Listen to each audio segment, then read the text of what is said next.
Hi friends, video నచ్చితే తప్పకుండా like చేయండి. వసు గారి గురించి నాకంటే ఎక్కువ మీకే తెలుసు కదమ్మా. శివాని పోయినది అందరికీ బాధ ఉంది, అందరికంటే ఎక్కువ వసు గారికి చాలా బాధపడుతుందమ్మా అని చెప్పేసి అభి అంటాడు. అది అర్థం చేసుకోండి అమ్మా అని చెప్పేసి ఈ విధంగా అభి అక్కడి నుంచి వచ్చిన తర్వాత వసు ఏడుస్తూ ఉంటుంది. ఏంటండి ఇలా జరిగింది, శివానికి సావు కారణము నేనే అన్నట్టుగా దమయంతి నా మీద నిందలు వేస్తుందని చెప్పేసి వసు బాధపడుతూ ఉంటుంది. శివాని చావుకు కారణం మీరు కాదండి, ఇక అలా పోవడం వల్ల అందరూ కలిసి అలా నానా మాటలు అంటున్నారు. అదే కూడా అంటుందండి. ఇక శివాని పోయిన బాధలో అమ్మ కూడా అంటుంది, పట్టించుకోకండి అని చెప్పేసి అభి అంటంలో ఏమన్న తర్వాత అర్థం చేసుకుంటుంది వసు గారు అని చెప్పేసి ఈ విధంగా అంటూ ఉండగా, నేను ఇద్దరు ఇష్టపడ్డారు కదా, అంతేకాకుండా మనం చెప్పాం కాబట్టి ఇష్టపడ్డారని చెప్పేసి ఆ విషయంలో వాళ్ళిద్దరి పెళ్లి చేద్దామని అనుకున్నా. ఈ పెళ్లి కాస్త నన్ను నేరస్తురాలు చేస్తుందని అనుకోలేదని చెప్పేసి వసు బాధపడుతూ ఉంటుంది. మీరు నేరస్తురాలు ఎవరన్నారు అని చెప్పేసి ఈ విధంగా అభి అంటుండగా, అత్తయ్య దమయంతి అంటున్నారు కదా, వాళ్ళు ఏమన్నా పట్టించుకోకండి, నీ వెనకాల నేనున్నాను అని చెప్పేసి అభి అంటాడు. మీ మీద నింద పడింది నేను కాచుకుంటానని చెప్పేసి అభి అంటుండగా, వాళ్ళ మాటల్ని జీర్ణించుకోలేకపోతున్నానండి అని చెప్పేసి వసు ఏడుస్తూ ఉంటుంది. ఆ షాక్ నుంచి కోరుకోకముందే నా మీద నేరం వేసి నేరస్తురాలను చేశారు. కోరుకొని ఒక ఆడపిల్లకు అన్యాయం చేస్తున్నా నేను అలా చేస్తానా, మీరు చెప్పండి అని చెప్పేసి ఏడుస్తూ ఉంటుంది. మీరు బాధపడకండి వసు గారు, యాక్సిడెంట్ అలా జరిగింది అంతే అని చెప్పేసి ఈ విధంగా వసును ఓదార్స్తూ ఉంటాడు. అమ్మ దమయంతి, నేను కాస్త అర్థం చేసుకునడానికి టైం పడుతుంది, కాసేపు ఓపిక పట్టండి, మీ వైపు నేనున్నానండి అని చెప్పేసి ఓదార్స్తూ ఉంటాడు వసు. మీ వైపు నేనున్నానని చెప్పేసి ఓదార్స్తుండగా ఇక్కడ సామల గురించి లాయర్ వస్తాడు.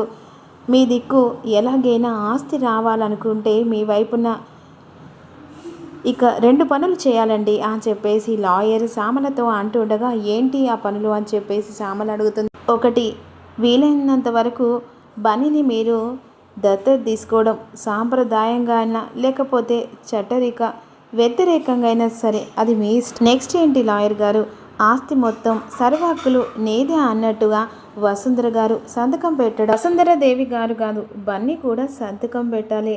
మీరే తన గార్డియన్ అని రాతపూర్వకంగా సంతకం పెట్టాలి. అప్పుడే మీ భర్తకు ఆస్తికి ఇక అధికారం అనేది మీకుంటుంది. ఒకవేళ లేకపోతే ఇక అప్పుడు బన్నీకి గార్డియన్గా వసుంధర దేవికి ఆస్తి అప్పచెప్పక తప్పదు అని చెప్పేసి లాయర్ చెప్తూ ఉంటాడు. అలా అనుకుంటే నేను మీకు ఫీజు కూడా ఇచ్చుకునేంత స్తోమత ఉండదు, మీరు చెప్పినట్టు చేస్తాను, ఎక్కువ టైం లేదు, త్వరగా చేయండి మేడం అని చెప్పేసి లాయర్ అక్కడి నుంచి వెళ్ళిపోతాడు. ఇక మరోవైపు హారిక వస్తుంది. మ్యామ్ నీ గుడ్ న్యూస్ అని చెప్పేసి అంటే ఏంటది అని చెప్పేసి శ్యామలు అంటుండగా, శివానికి కారణం ఇక వసు అక్కట, ఇంట్లో అల్లకొల్లం జరుగుతుందట అని చెప్పేసి చెప్తుండగా శ్యామల చాలా డల్గా ఉంటుంది.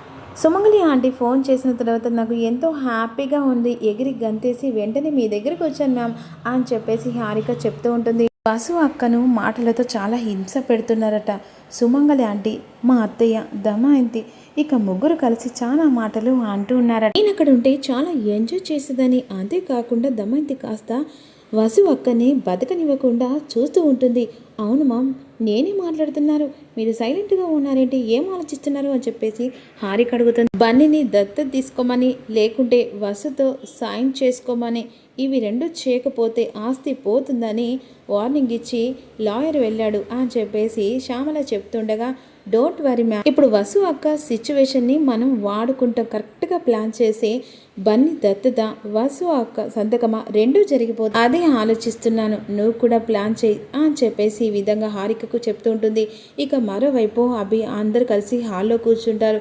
ఒక అతను వచ్చిన తర్వాత, ఏంటబ్బాయి ఏం కావాలి నీకు అని చెప్పేసి సుమంగళి అడుగుతూ ఉంటుంది. మీరు చెప్పినట్టే మీ మేనకోడలు శివాని పోస్ట్ మార్టం రిపోర్ట్ తీసుకొచ్చాను సార్ అని చెప్పేసి అంటుండగా, అప్పుడు వెంటనే దమైంది, అంటే నా కూతుర్ని ముక్కలు కోసి పరీక్ష చేసి ఆ రిపోర్ట్ తీసుకొచ్చారా అని చెప్పేసి దమయంతి, నా కూతురు చావు కారణం ఇదిగో ఈ వసు, అయినా రిపోర్ట్తో ఏం పని అని చెప్పేసి రిపోర్ట్ను చించేస్తుండగా అడ్డుపడతాడు. అసలు సూసైడ్ చేసుకుంది, దానికి వసు మీద నిందని ఎందుకు వేస్తున్నావు అని చెప్పేసి ఈ విధంగా అభి అంటుండగా, లేసర్ ఖచ్చితంగా సూసైడ్ కాదు మర్డర్ అని చెప్పేసి పోస్ట్ మార్టం రిపోర్ట్ తీసుకొచ్చిన అబ్బాయి చెప్తూ ఉంటాడు. వెంటనే అభి షాక్ అయ్యి, ఏంటి మర్డరా? అవును సార్, మొహం మీద చాలా బలమైన గాయాలున్నాయి, ఎవరో కొట్టి చంపినట్టుగా, ఇక ఆ గుర్తుల వల్ల మర్డర్ అని తెలిసింది సార్ అని చెప్పేసి చెప్తూ ఉంటారు. సరే సార్, రిపోర్ట్లో అంతా ఉంది, మీరు చూడండి, నేను ఉంటానని చెప్పేసి అతను వెళ్ళిన తర్వాత రిపోర్ట్ ఓపెన్ చేసి చూసిన తర్వాత ఒక్కసారిగా షాక్ అయిపోతాడు.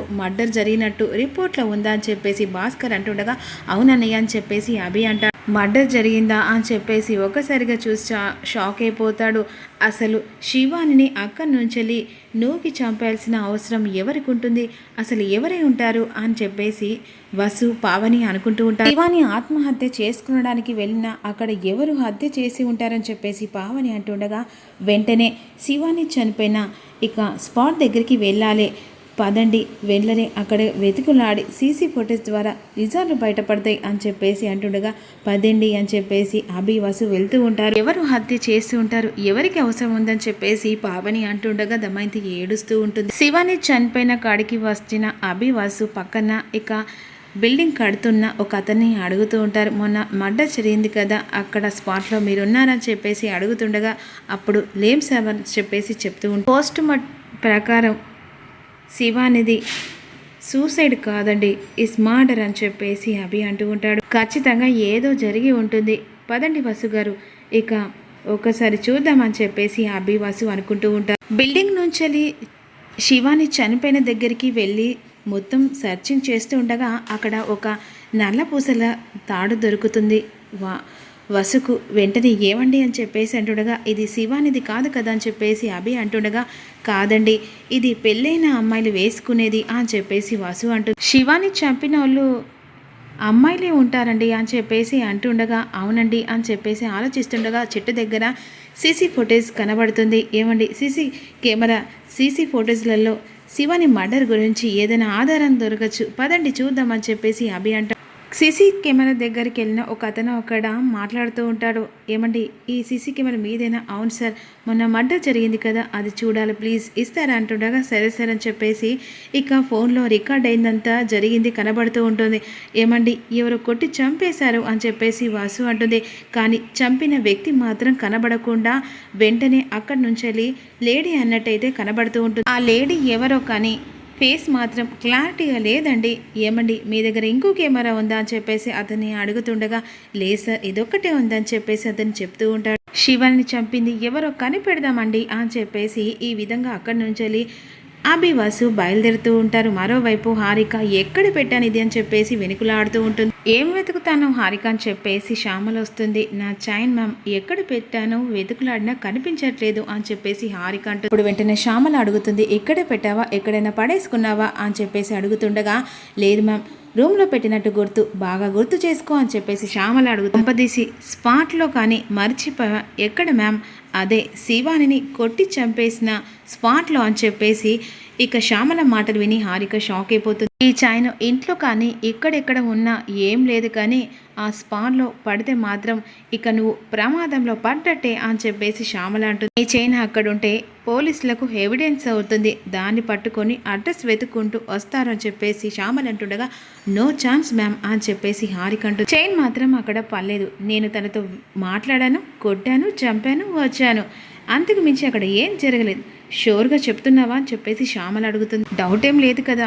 లేదు మ్యామ్ అక్కడ చంపేసి వచ్చాను, ఒకవేళ నాది అని కూడా ఎవరికి తెలియదు, ఒకవేళ దొరికినా కూడా నేను అనేది కన్ఫర్మ్గా తెలియదు కదా, ఇది నేను చూసుకుంటాను మ్యామ్ అని చెప్పేసి హారిక టైన్ ఎక్కడ పెట్టాను కొంపదీసి స్పాట్లో పడిపోలే కదా అని చెప్పేసి అనుకుంటుండగా అభి మాత్రం అవునన్నయ్య శివానిని కొట్టి చంపారు ఒక లేడీ అని చెప్పేసి అభి చెప్తూ ఉంటారు. ఎవరే ఉంటారు అని చెప్పేసి పావని అంటుండగా సీసీ ఫోటేజ్లలో ఇక శివానిని కొట్టి అక్కడి నుంచి కింద పడేసినట్టు ఒక అమ్మాయి గుర్తులు కనబడుతున్నాయి, ఫేస్ మాత్రం క్లియర్గా కనబడతలే అని చెప్పేసి అంటుండగా కొంపదీసి హారిక అయితే కాదు కదా అని చెప్పేసి అఖిల్ అంటుండగా అందరూ షాక్ అయిపోతారు. సుమంగలు కూడా షాక్ అయిపోతుంది. అప్పుడు అభి హారిక మీద నమ్మకంతో హారిక చెడ్డదే కానీ అలా అమాయకంగా హత్య చేసేది కాదు, మరి ఆడపిల్లను చంపేంత క్రూరతురాలు కాదు అని చెప్పేసి అభి అంట. పైగా శివానికి హారికకు మధ్య గొడవలు కూడా లేవు కదా అని చెప్పేసి భాస్కర్ అంటుండగా శివాని ఆ ప్లేస్కి వెళ్ళిందని ఎవరికి తెలుసు అని చెప్పేసి పావని అంటే శివాని అక్కడుందని పోయి చంపేంత ఎవరికి ఉంది, శివాని అక్కడుందని తెలుసుకొని మరీ చంపారు అని చెప్పేసి అనుకుంటుండగా పోలీస్ కంప్లైంట్ ఇస్తే సరిపోతుంది కదా అన్నయ్య అని చెప్పేసి అఖిల్ అంట. పోలీసులకు చెప్తే ఇక నేరస్తులు జాగ్రత్త పడతారు, నిజాన్ని బయటకు వస్తుంది అని చెప్పేసి అంటుండగా కరెక్ట్ అభి అని చెప్పేసి భాస్కర్ అంటే సీసీ ఫోటేజ్లో హంతకులు స్పష్టంగా కనిపించలేదా అని చెప్పేసి అంటుండగా, లేదు బావగారు అని చెప్పేసి వసు అంటూ స్పాట్లో సీసీ కెమెరా ఉన్నట్టుగా జాగ్రత్త పడ్డారు. మరింత ఎంక్వైరీ చేస్తాం, శివాని చంపిన హంతకురాల్ని ఎవరిని వదిలిపెట్టేది లేదు అని చెప్పేసి అభి అంటాడు. అటు తిరిగి ఇటు తిరిగి నా తలకైతే చుట్టుకోదు కదా, శివానికి సూసైడ్ గురించి చెప్పింది నీదే, కొంపదీసి హారికకు కూడా చెప్పింది నీదే, ఇదైతే ఏం చేయలేదు కదా, ఫోన్ చేసి కనుక్కుంటానని చెప్పి హారికకు ఫోన్ చేస్తూ ఉంటుంది సుమంగలి. నిజం తెలుసుకుంటుందా మరి సుమంగలి, అబద్ధం ఆడుతుందా హారిక అనేది అప్కమింగ్లో తెలుసుకోవాలనుకుంటే మిస్ కాకుండా చిన్న లైక్